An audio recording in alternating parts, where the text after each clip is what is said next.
12 రాశుల్లో చివరి రాశి మీనరాశి. ఈ రాశి ఫలితాలు చూసేవాళ్ళు వ్యక్తిగత జాతకంలో దోషాలు రాశి ఫలితానికి సంబంధం ఉండదు. మీరు పుట్టినప్పుడు లేదా మీ వంశం నుండి లేదా పితృదోషాలు ఇత్యాది దోషాల వల్ల కూడా మీరు ఎన్ని పూజలు చేసినా, ఎన్ని దేవాలయాలకు వెళ్ళినా, ఎంతమంది జ్యోతిష్కులకు సంప్రదించినా మీ కష్టము, మీ సమస్య మిమ్మల్ని విడిచిపెట్టట్లేదు అన్నది మీరు గ్రహించాలి.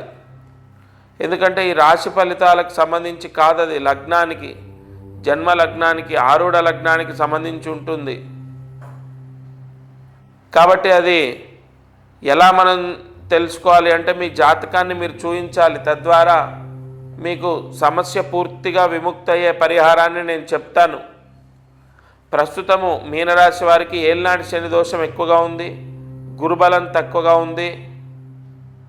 అయితే ఇక్కడ అష్టమ స్థానంలో బుధుడు ఉండడం, సప్తమంలో కూడా ఈ రవి శుక్రులు ఉండడం, తద్వారా ఎక్కువగా గొడవలు, ఆటంకాలు, చికాకులు, చేతిలో డబ్బు నిలబడకపోవడం, ఎక్కువగా డబ్బు ఖర్చు అవ్వడం, వృధాగా ఎక్కువగా ఖర్చు అవ్వడం, వ్యసన రూపేణ డబ్బు పోవడం మీనరాశి వారికి జరుగుతుంది. ముఖ్యంగా ఏలినాటి శని దోషం వల్ల అక్టోబర్ నెలలో ప్రధానంగా ఆర్థిక ఇబ్బందులు ఎదుర్కొంటారు మీనరాశి వారు.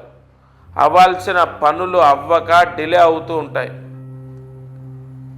ఈ మీనరాశి వారికి ఉద్యోగం బాగుండాలి, ఉద్యోగం రావాలి, అలాగే ఆర్థిక ఇబ్బందులు పోవాలి, ఆరోగ్యం బాగుండాలి, లోన్ రావాలి, లేదా పొలమో స్థలమో అమ్ముడు పోవాలి, తద్వారా వచ్చిన డబ్బు నాకు అప్పులన్నీ తీర్చుకుంటాను ఇలా.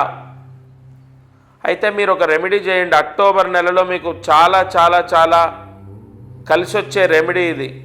మీరు దగ్గరలో ఉన్నటువంటి అమ్మవారి దేవాలయం, అది ఏ అమ్మవారైనా సరే, అమ్మవారి దేవాలయంలో 8 ప్రదక్షిణాలు చేయాలి. అక్టోబర్ 13వ తారీఖు లోపు అమ్మవారి దేవాలయానికి వెళ్ళాలి.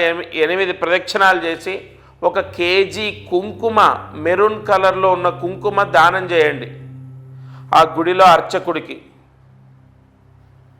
అలాగే ఈ మీనరాశి వారు ప్రతిరోజు ఖచ్చితంగా లక్ష్మీ అష్టోత్తరము, అలాగే శని అష్టోత్తరం చదువుకోవాలి. శని అష్టోత్తరం, లక్ష్మీ అష్టోత్తరం 5 నిమిషాలు పడుతుంది. 2-3 రోజులు చదివితే వెంటనే అంటే చదవడానికి ఈజీ ఉంటుంది. ఒకవేళ ఈ శని అష్టోత్తరం, లక్ష్మీ అష్టోత్తరం చదవలేకపోతే వినండి, అప్పుడైనా ఈ దోషం తగ్గుతుంది, మీ కోరికలు నెరవేరుతాయి. నేను చెప్పిన దానం చేసుకోండి. ఈ విధంగా 12 రాశుల వారు నేను చెప్పినటువంటి దానము లేదా దేవాలయానికి వెళ్ళడం తప్పకుండా అవసరం.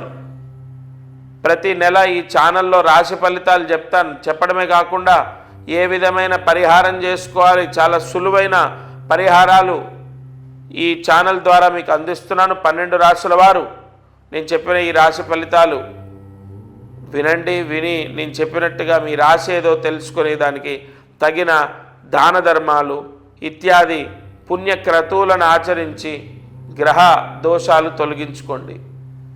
దత్తార్పణమస్తు.